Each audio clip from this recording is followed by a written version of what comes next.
What's up, viewers, subscribers, and agents alike? It's your boy, Luciferian coming at you once again. Welcome once again. Hopefully you're enjoying the content. Hopefully you're enjoying the channel. If it's your first time here, if you've been here already, welcome again.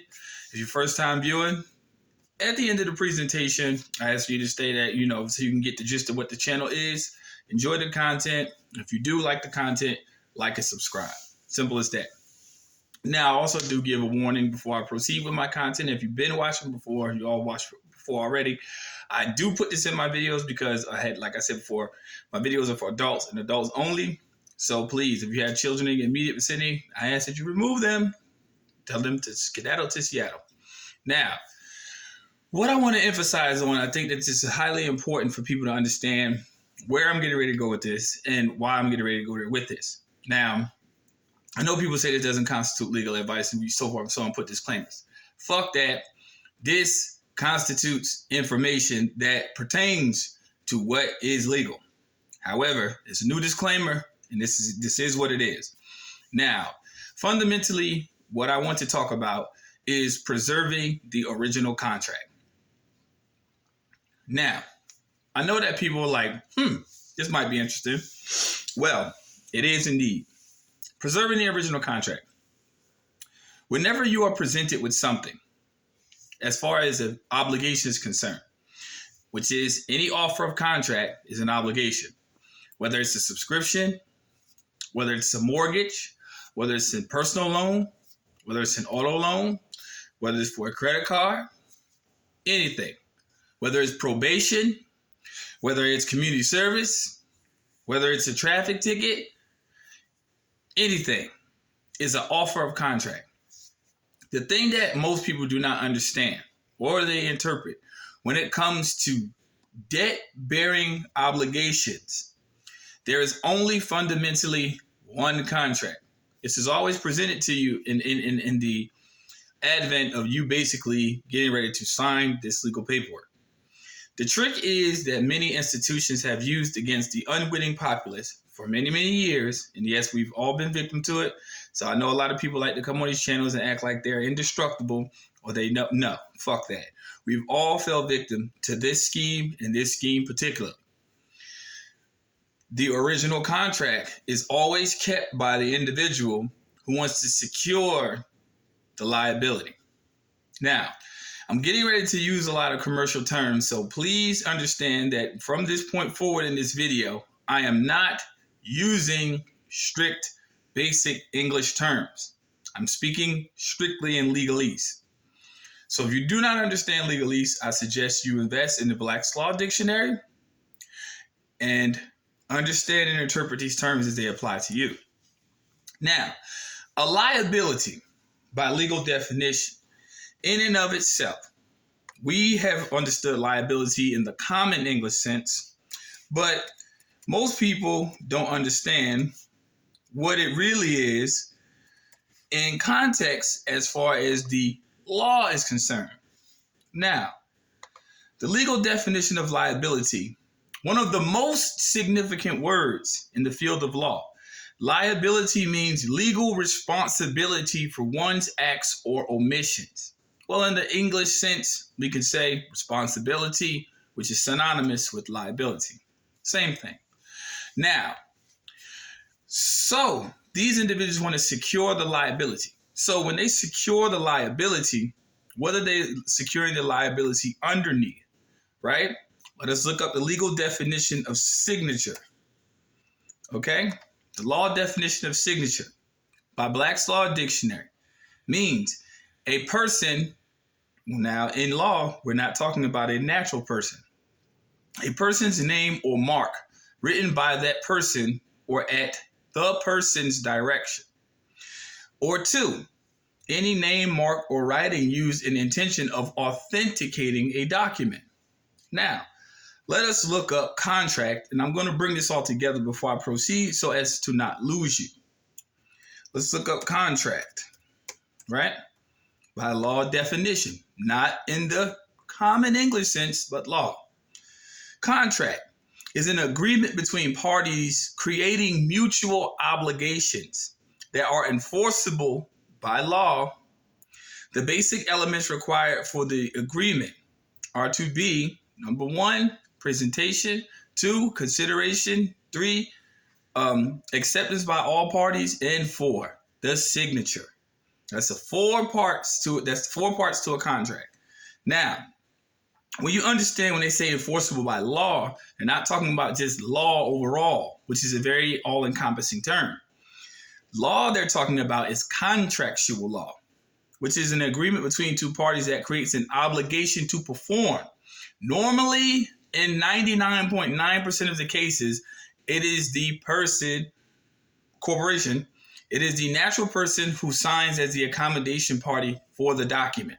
Notice when I said UCC 3-419, accommodation party.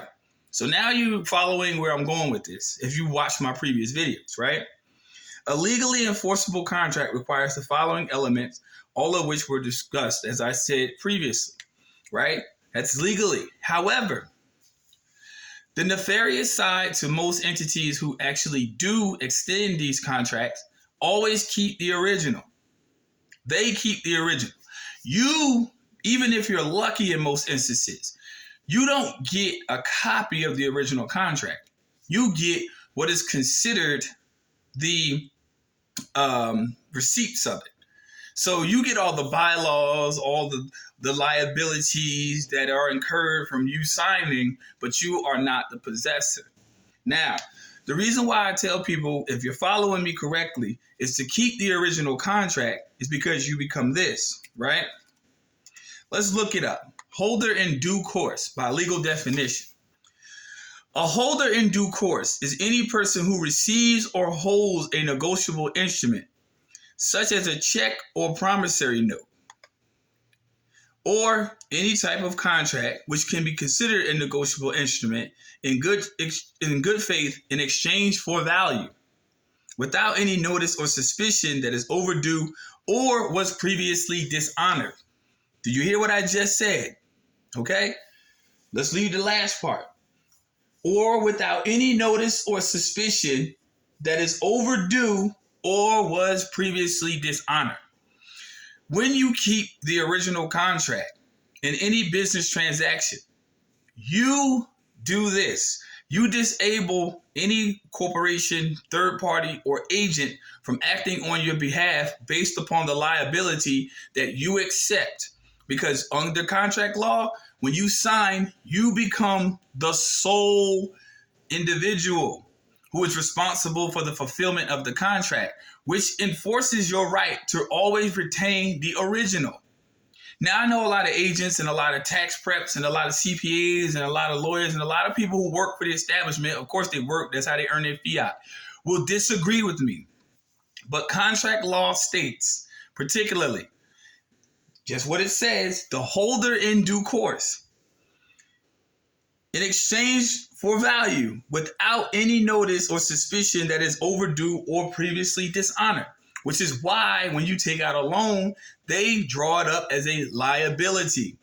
They then take it and put it in an account, and then that is drawn away as a liability.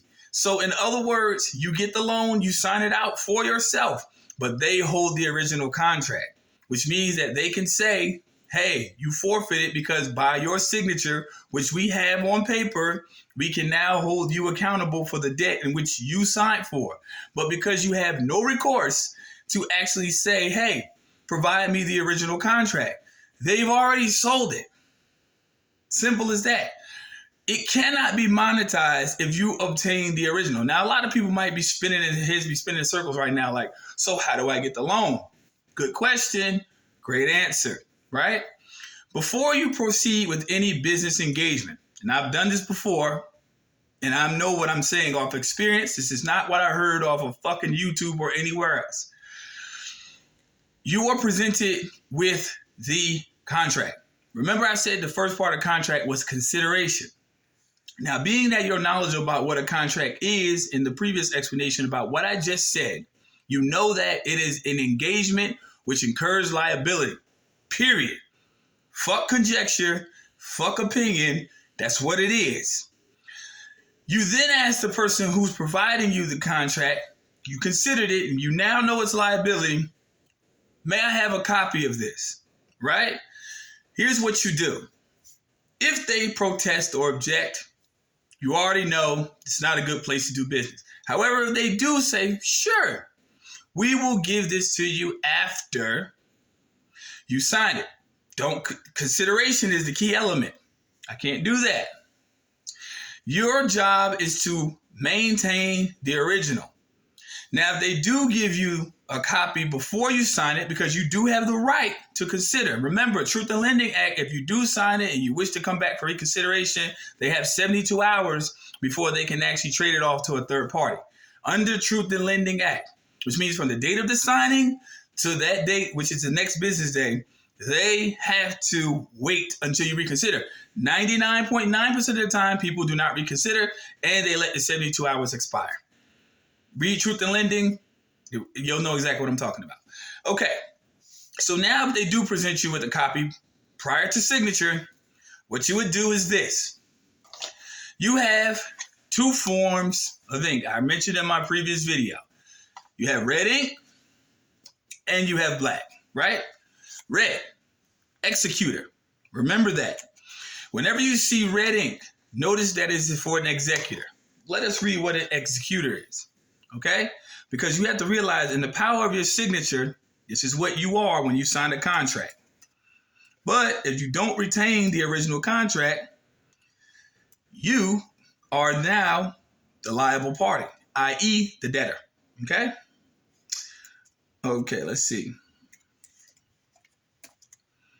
Executor definition in law. Now, this is in real time, okay, people? An executor is someone named in a will as a person who will carry out all the testator's formal wishes. Typically, duties of an executor include paying outstanding taxes or debt or distributing any remaining assets amongst the testator's heirs. Now, that is in the advent of what we say an executor is in regards to wills. But who is called an executor? The person you name to carry out the wishes of a contract. This is in wills too, after a person passes. But if you understand what I'm getting ready to say, and this is really going to cook your noodle, why do you think that they say the president has executive authority? Why do you think that most people amongst the population are considered civiliter mortuus? Why do you think that the original contract is at the situs known as Washington, D.C.? Do you see how all this stuff is folding in now? Now do you see why I say it's very important to file a UCC-1? Because now you are the holder in due course of the original contract, which is the birth certificate, which then fundamentally makes every contract that you actually sign not you being the beneficiary, but the executor and its estate. This is why it's fundamentally important for you to maintain the original contract. Going back to the executor status, you now are executing the actual will of the decedent whose name is on the contract. Black goes for signature, meaning that two parties are in agreement in regards to the original executor and the decedent, which is the copy that you give the establishment. So when you give them that copy with a thumbprint on it in black ink, that is for them. Since you acted on behalf of your own best interests in regards to a contract, you always keep the original, and that's in less than 15 fucking minutes. The reason why many people are obligated by law to fulfill debts and go into court is because you did three things. You didn't keep the original. You argued, which gave them subject matter jurisdiction to determine that you held yourself liable, and you didn't respond. You didn't rebut the claim. So since you didn't do any of those things, your natural self has just been placed in liability on behalf of the ignorance of the natural person who signed the contract and wasn't the holder in due course. And you allowed the entities to take advantage of that privilege that you gave away because you contracted it away, and now your natural self is held liable. You need to learn how to operate in commerce, people. And as many people as don't want to say this online, I don't give a fuck. But at the same token, this is not my bias, my prejudice, my beliefs. This is what the law states. And one thing about legalese, you can take regular English words and put them into any context you want because it's a frivolous language. But when it comes to legalese, this is the law that governs your reality, whether you believe it or not. And who really gives a fuck what the naysayers have to say, especially the agents? If they believe it who enforce these contracts, your ass is going to obligate yourself to it if you're unsecured. It's just that simple. And when you really start to understand and overstand and understand how to operate in commerce, you kind of put your biases and your prejudices aside because that's stupid shit. And you really look at the brass tacks of what the engagement really is. Just that simple. So with that being said, people, all my contact information, I've recently been doing it. I recently have just recovered my password from Instagram. I don't use Instagram too tough. It has only been like well over 2 years since the last time I used it. So I think people who do use Instagram or who don't familiarly use email or whatever, you can send the person a DM. I check them. It is what it is. Leave your number, personal information. It is what it is. I'll get back to you. It is what it is. It's serious inquiries only. I don't use social media for leisure, for fun, none of that stuff. Except for like TikTok, and that's just random stuff, and I post on there like every so often, whatever. But that's pretty much it. Other than that, I'm really about my business, and this is just the fundamentals of my channel and the extension thereof. As far as Telegram is concerned, I limited Telegram personally because of my schedule to just Wednesdays and Wednesdays alone. Now, once I actually fundamentally find out how to familiarize myself with it, because it's a tad confusing, I do not have a shame in admitting it. But if anyone has advice on how to actually get the ball rolling in that avenue, I'm on there. But just to actually outreach the community, feel free to drop me an email. It is what it is. I'm a learning individual, and it is what it is. I'm a fast learner at that. But Telegram is one of the things that really allows you to really branch out. But it's audience extension. That's pretty much what I'm focused on right now. So with that being said, I got to go put something in my stomach. I'm hungry. And y'all stay tuned for the next upload. Agents, fuck y'all. Yes, on Lord Enlightened Luciferian Prince 7.7 channel, we're exposing your secrets. It is what it is. You tried to hide it. But unfortunately, for some of us, we can see through the bullshit. It is what it is. Simple as that. Peace, light, love. Stay tuned for the next upload. See y'all soon.